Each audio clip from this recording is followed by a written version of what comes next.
তেমা, তোমার মা আর আমি দুজনাই বাইরে যাচ্ছি, কিছু কাজ আছে, তোমাকে রেখে গেলাম। আর চঙ্গু আঙ্কেল আসলে কপারটা খুলে দিও, ঠিক আছে? চাঙ্কুক একটা ব্ল্যান্ডার ঘটে গিয়েছে, ভাবাই যায় না। নামচুন আর নামচুনের ওয়াইফ মারা পড়েছে। কিছুজন ওদেরকে মেরে দিয়েছে। ওদের সম্পত্তির কারণে ওদের নেক্সট টার্গেট এখন তে। আর তে বাড়িতে একা আছে। তুই তাড়াতাড়ি যা, ওকে বাঁচিয়ে নে, নয়তো হয়তো ওরা তেকেও শেষ করে দিবে।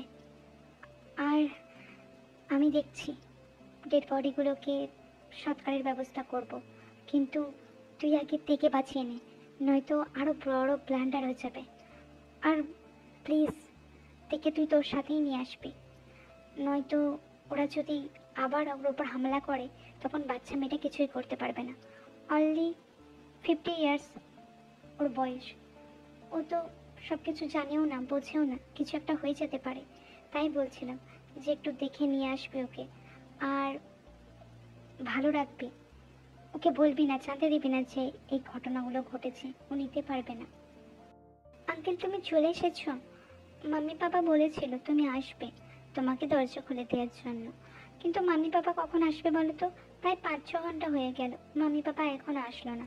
পাপা বলেছিল যে 1 ঘন্টার মধ্যে চলে আসবে। আমি এখন কোথায় যাই? আমি ভালো লাগছে না জানো তো আঙ্কেল, সব সময় এরকম করে। মাম্মি পাপা আমাকে না নিয়েই চলে যায়, আমার ভালো লাগে না। আমারও তো ইচ্ছে করে ওদের সাথে যেতে। বলো, তোমার উত্তর সব পরে দেবো মেয়ে, চলো এখন এখান থেকে। আর আমি যেমনি যেমনি বলবো তেমনি তেমনি শুনবে। তোমার মাম্মি পাপা তোমার দায়িত্ব আমার উপর দিয়ে গেছে, তাদের আসতে অনেকদিন সময় লেগে যেতে পারে। ততদিন তুমি আমার সাথে থাকবে, আমার সঙ্গে থাকবে এবং আমার কথা শুনে চলবে। বদমাইশি একদম করবে না, তাহলে কিন্তু ভালো হবে না। তুমি তো জানো চাঙ্কুক আঙ্কেল খুব রাগী তোমার সঙ্গে। তুমি ঝগড়া করতে চাও, আমি যদি তোমাকে পানিশমেন্ট দিই তাহলেও তো তোমার লাগবে। তাই এখন কোনো কথা বাড়াবে না, বাচ্চা মেয়ে টুকটুক করে চলে যাবে আমার সাথে। একদম কোনো রকম তর্ক করবে না, বুঝলে? যদি তুমি তর্ক করো তাহলে কিন্তু আমি তোমাকে পানিশমেন্ট দিব। আর তোমার মামি বাবা যখন আসবে তোমাকে আবার এই বাড়িতে দিয়ে যাব। ততদিন কিন্তু তোমাকে শান্ত বাচ্চার মতো থাকতে হবে। 1 মাস হয়ে গেল সুগা, তের বাবা মা মারা গেছেন, ওকে আমার দায়িত্বে রেখে গেছেন। কিন্তু ওনারা প্রমিস করেছিলেন যে তের দায়িত্ব আমাকেই নিতে হবে, আর তেকে আমি আমার থেকে আলাদা করতে পারবো না। কিন্তু তে বড় হয়ে উঠছে, ও অ্যাডাল্টহুডে বাদ দিচ্ছে। আমার সঙ্গে এক ঘরে থাকা, এক রুমে থাকা ওর জন্য এটা ভালো না। আমি ওকে বোঝাতে পারছি না, ও জেদি মেয়ে, কিছু শুনতেও চাইছে না। মাফিয়া আঙ্কেল করে আমার পিছু পিছু ঘোরে, আমার সঙ্গে ছাড়ে না। তুই কি তোর রুমে রাখতে পারিস না ওকে? ও, তুই তো আবার তোর লাভার জিমিনকে নিয়ে থাকিস। কিন্তু এভাবে তো চলতে পারে না, আমার বয়সটা ওর বয়সটার ডিফারেন্টটা অনেকটা। ওর যখন 15 বছর বয়স, আমার তখন 25, বুঝতেই পারছিস। আর আমি চাই না ওর প্রতি আমার কোনো রকম ফিলিংস জাগুক। এমনিতেও মাফিয়া জগতে শত্রুর অভাব নেই, তারপর যদি কাউকে ভালোবেসে ফেলি তাকে টার্গেট করেছি কত রকম লড়াই। আমি জানি আমি সব কিছু সামলে নেব, আর আমার মধ্যে সেই বল তেজ সব কিছুই আছে। কিন্তু তাহলেও আমি চাই না, কারণ নামচুন্দা আর বৌদিকে আমি অন্যরকম চোখে দেখতাম, তাদের মেয়ের সাথে আমি অন্যরকম কথা ভাবতেই পারি না। কিন্তু সবচেয়ে বড় কথা হচ্ছে যে দিনকে দিন আরও বাঁচার হয়ে উঠছে, আমি ওকে সামলাতে পারছি না। আর মহিলা মেয়ের যারা আছে তাদের কথাও ও শোনে না, সব কিছু ওকে আমাকে করে দিতে হবে, তবে ওর শান্তি। আঙ্কেল, আমার একটা জিনিস চার ছিল তোমার থেকে। তুমি কি হাম্পি দিতে জানো? আমি হাম্পি নিতে চাই। চুপচাপ শুয়ে পড়তে, আমার হাম্পি নেওয়ার মতো শক্তি সামর্থ্য তোমার এখন কিছুই নেই। তুমি আমার কাছে অনেক ছোট, আর তুমি আমাকে আঙ্কেল বলে ডাকো না। তাহলে হাম্পি কেন চাইছো? আমি হাম্পি দিতে পারবো না, আর আমাকে একদম বিরক্ত করো না, বুঝলে? আমার আর কিছু ভাল লাগছে না। 3 দিন এই মেয়েকে নিয়ে এক বিছানায় শুতে আমি উত্তক্ত ফিল করি। আমার শরীরের মধ্যে একটা আলাদাই অনুভূতি কাজ করে, মনে হয় ওকে আঁকড়ে নেই নিজের মাঝে। আমার অস্তিত্বকে ওর ভিতরে ঢুকিয়ে আর একটু ভালো করে স্বাদ নিই। কিন্তু কিভাবে? এটা হয় না চাঙ্কুক, এটা হয় না। ও আমার থেকে অনেক ছোট, আর এসব করার মতো বয়স ওর এখনো হয়নি। যদি আমার অনুভূতিগুলোকে আমি মেরে দিতে না পারি তখনই আমি হাত দিব, তার আগে না। আর আজকে আবার হাম্পি চাওয়া হচ্ছে, এমনি কি চাইছে? এমনি কি আমাকে মেরে ফেলতে চাইছে? ওর নেশায় আমাকে মেরে ফেলতে চাইছে। ওর সুগন্ধ তেই আমি পাগল হয়ে যাই। যখন ও আমার কাছে শোয়, আমাকে আঁকড়ে ধরে, আমার গোটা গায়ে যেন ওর স্পর্শ, ওর গন্ধ সব কিছু লেগে থাকে। আমি সারাদিন সেই টি শার্ট পরে নিঃশ্বাস নিতে থাকি, প্রশ্বাস নিতে থাকি, ফিল করতে থাকি। ওই মেয়েটা এখন ওইগুলো কিছুই বোঝে না, আর এখন থেকেই হাম্পি চাইছে। জানি না দিন দিন আরও কত দুষ্ট হয়ে উঠবে। এরকম চলতে থাকলে আমি নিজেকে সামলাতে পারবো না। সামলানো আমার পক্ষে সহজ না। এদিকে নামজুন দা আর জিন বৌদির খুনিদেরকেও আমি শাস্তি দিয়ে দিয়েছি, ওদের দুনিয়া থেকে সরিয়ে দিয়েছি। এখন আপাতত আমি ঠিক আছি।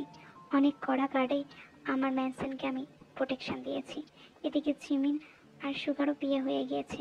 তারাও বলছে আমাকে একটা বিয়ে করে নিতে, কিন্তু এই বিয়ের জন্য আমি কি করি আমি তো বুঝে উঠতে পারছি না যে আমি কি করে নিজেকে সামলাবো। কিন্তু ও বাচ্চা মেয়ে, আর নামজুনদা আর জিন বৌদি আমাকে অন্যরকম চোখে দেখতো। আমার ডেটে যাওয়া উচিত। কাল থেকে অন্য মেয়েদের সাথে ডেট করলে হয়তো এই ধরনের পাগলামোগুলো বন্ধ হয়ে যাবে। হয়তো আমার শরীর চাইছে। আমি তো নাইস স্টেও করতে পারি। নাইস স্ট্যান্ড করলে তাহলে তো বুঝতে পারবো। তো এই দুটোই আমার ট্রাই করা উচিত। আর কাল থেকেই আমি এই দুটো ট্রাই করার চেষ্টা করব। দেখে আমার কাছে রাখলে হবে না, পারলে আরও দূরে ঠেলে দিতে হবে। আমার রুমে ওকে শুতে দিলে হবে না। এগুলো সব কিছু বাতিল করতে হবে। যত তাড়াতাড়ি পারি, as soon as possible okay আমার বিছানা থেকে সরাতেই হবে। ও হাই হ্যান্ডসাম, তুমি তো দেখছি অনেক ধনী। আমার তো কপাল খুলে গেল। মাফিয়া জন চাঙ্গুকের সঙ্গে ডেট করার সুযোগ ভাবতেও পারিনি। তুমি যখন বেরিয়ে চাইবে তখনই বেরিয়ে যাব। তুমি যখন যেখানে আসতে বলবে তাই করব। শুধু আমাকে তোমার করে নাও। আমি তোমার হয়ে সারা জীবন থেকে যেতে চাই। তলে তলে তুমি অন্য কাউকে চাইছো আঙ্কেল, কিন্তু আমি যে তোমাকে চাই সেটা তুমি কি বুঝতে পারছো না, না বুঝতে চাইছো না? না সোসাইটির কথা তোমার কাছে আগে হয়ে যাচ্ছে। তবে আমিও এর শেষ থেকে ছাড়বো আঙ্কেল, আমিও এর শেষ থেকে ছাড়বো। আর আজকে আমি সব প্রস্তুতি নিয়েই নিয়েছি। দেখি তুমি কি করে নিজেকে আমার কাছে আসা থেকে আটকাও। শুধু আমি দেখি আজ যা প্ল্যান মাথায় নিয়েছি না, একদম বোম হয়ে যাবে। আর তুমি নিজেকে আমার থেকে সরাতে পারবে না আঙ্কেল। এত সহজে আমি তোমাকে অন্য কারো হতে দিব না। এই রুমে আছে? আচ্ছা আমি যাচ্ছি। আর তোমরা আমার খাবারটা রুমে পাঠিয়ে দিও। আর এই ম্যানশন থেকে বেরিয়ে যেও। মেনলি মেল মেয়েটারা এখান থেকে বেরিয়ে যাবে, ফিমেল মেয়েটারা থাকবে। আর আমার খাবারটা আর খাবারটা আমাদের রুমে পৌঁছে দেবে এক্ষুনি, রাইট নাও। এই মেয়ে এখন কি করছে কে জানে। গিয়ে তো দেখি কি করছে। যদিও আজকে ডেটে গিয়েছিলাম, কিন্তু সবাই আমার টাকাকে ভালোবাসে, কেউ আমাকে না। অন্তত আমার মতো মাফিয়াকে কেই বা ভালোবাসবে। বয়সটা তো নয় করে 5 বছর বেড়ে গেছে। আর বয়সও এখন 20। আর আমার 30। ভাবাই যায় না, যখন ওকে এনেছিলাম তখন এই পিচ্ছি ছিল। আর আস্তে আস্তে কি তৈরি হচ্ছে। ওর প্রতি আমি নিজের নজর সরাতেই পারি না। তার উপর ওই মেয়ে এক নেশায় আছে, আমাকে উত্ত্যক্ত করার নেশায়। এইভাবে চলতে থাকলে আমি নিজেকে সামলাতে পারবো না। আর একদিন আমাকে নিজের জীবন শেষ করে দিতে হবে। কিন্তু এখন এত কিছু ভাবলে তো চলবে না। এর কাছে আমাকে যেতে হবে। কি করছে আমিও দেখি। সারাদিন খালি দুষ্টুমি করে বেড়ায়, ওকে আর সামলানো যাচ্ছে না। সত্যি নামজনদার বৌদি কি করেছে ওকে।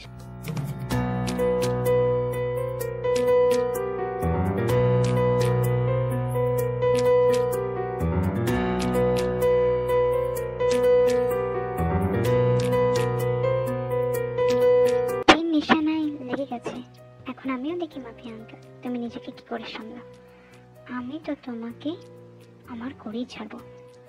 তা যদি আমাকে অন্যরকম ভঙ্গিতে তোমার কাছে আসতে হয় তাও ঠিক আছে, কিন্তু তোমাকে আমারই হতে হবে, শুধুমাত্র আমার। এই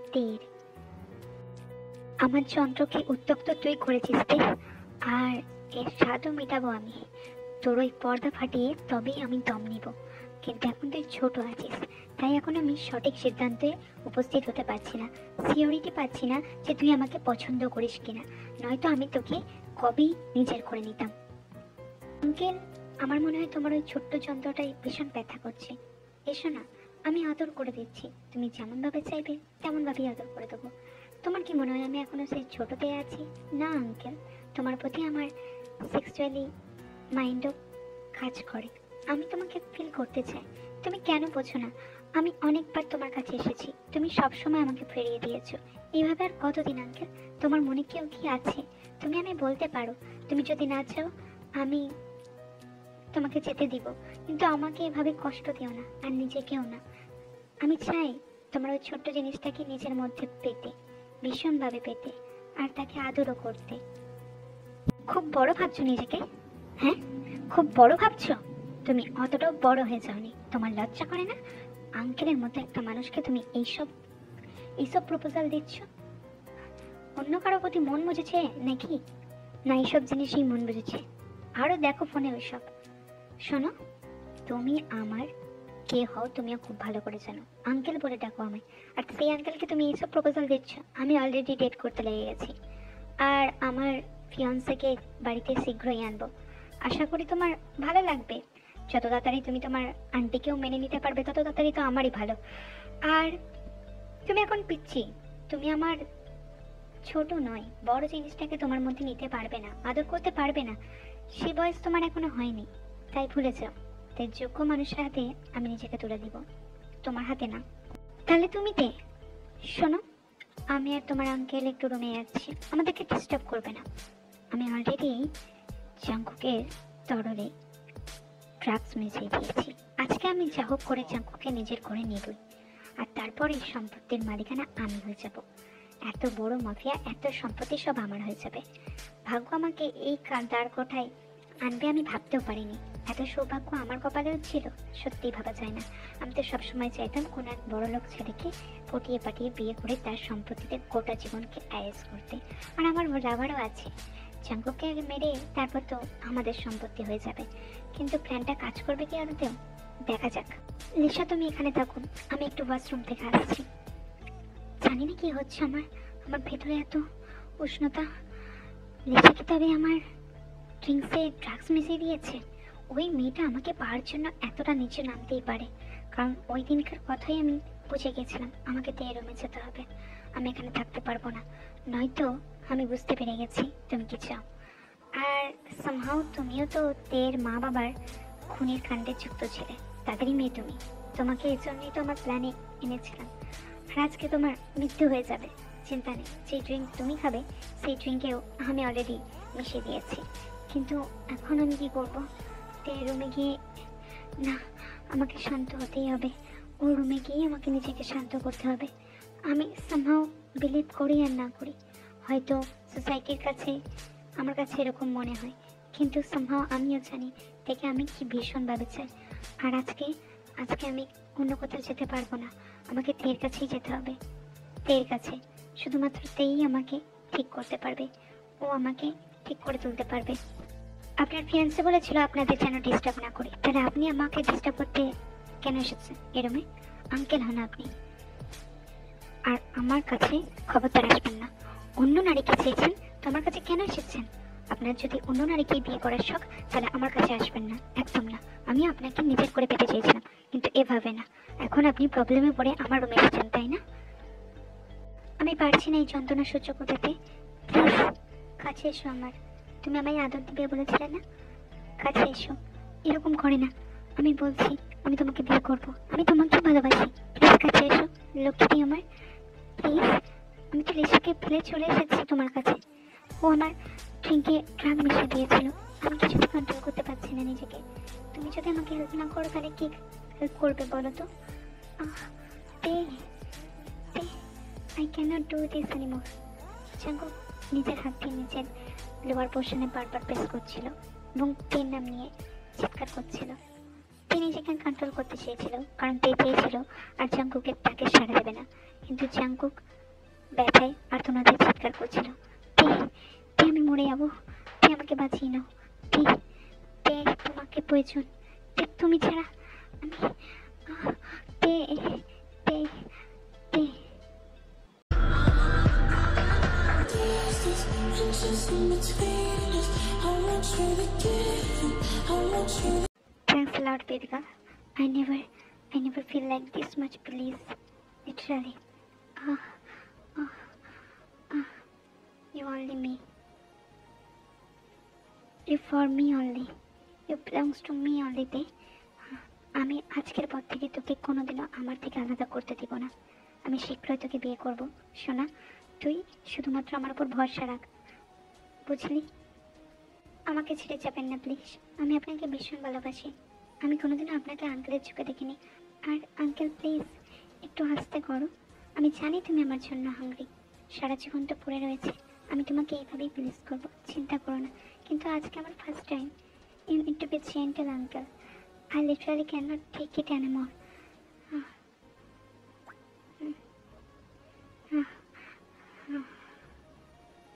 তারপর ওই ড্রিঙ্কে মারা যায় আর তেও এদিকে আস্তে আস্তে সুস্থ হয়ে উঠছে। আমি জানতাম না আমি এতটাই ক্রেজি হয়ে গিয়েছিলাম যাতে ওর এতটা খারাপ পজিশন চলে আসবে। ও এক সপ্তাহ ঠিকমতো হাঁটতে পারেনি। আমার উত্তেজনা বেড়ে গিয়েছিল, হয়তো ড্রাগসেরই কারণে। এদিকে সুগা আর জিমিনও এসেছিল আমাদের বাড়িতে থেকে দেখতে, আশীর্বাদ করতে। কারণ আমার তো বলতে গেলে গতানুগতিক কেউ নাই ও ছাড়া। তো সুগা আর জিমিন আমাদের আশীর্বাদ করে গেছে। জিমিনের এখন প্রেগনেন্ট, তাই ও যাতায়াত বেশি করতে পারবে না। এদিকে কেনাকাটা, শপিং সমস্ত কিছুই হয়ে গেছে। ছোটোখাটো আমাদের বিয়েও হয়ে যায়। তে এখনো আঙ্কেল বলেই ডাকে। এখনো আঙ্কেল থেকে হাজব্যান্ড হতে পারেনি কথাটা, কিন্তু চেষ্টা করছে।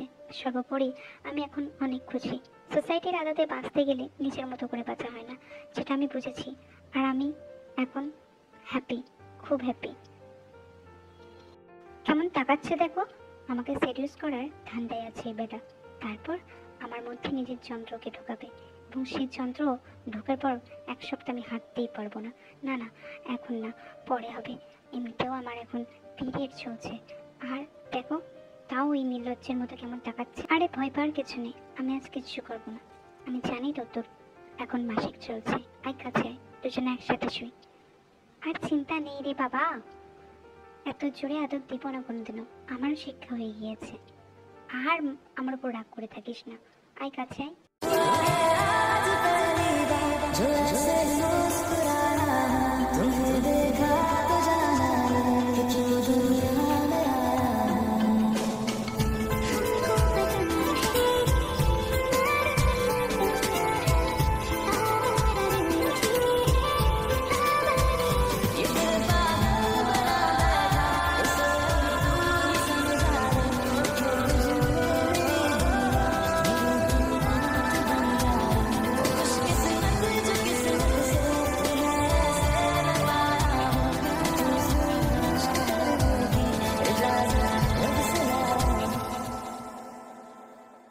ज़मीं से आसमां तक ढूंढ आए जहाँ सारा बना पाया नहीं अब तक खुदा तुमसे कोई प्यार